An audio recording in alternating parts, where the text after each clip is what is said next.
Para bang nagsilbi ng eye-opener sa mga elite basketball players ng United States of America ang naging disappointing journey ng Team USA sa FIBA 2023 World Cup.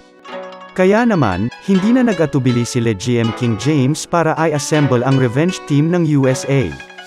Kabi-kabila ang naging pambabatikos kay Coach Steve Kerr at sa roster ng Team USA sa naging medal-less appearance sa World Cup.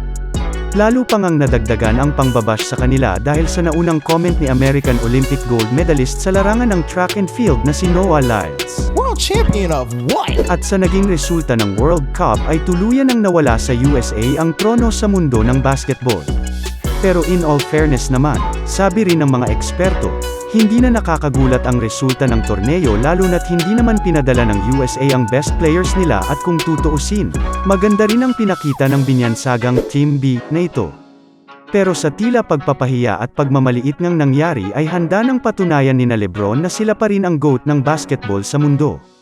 Kaya naman sabay-sabay pinarating ni LeBron James, Stephen Curry, Kevin Durant, Anthony Davis, Jason Tatum, at Draymond Green ang plano nilang mag-commit sa Team USA next year para sa 2024 Paris Olympics.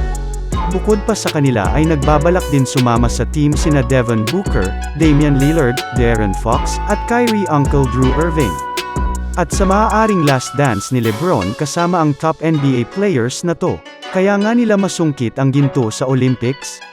Ano pang mga kwentong NBA ang gusto nyong itampok natin dito?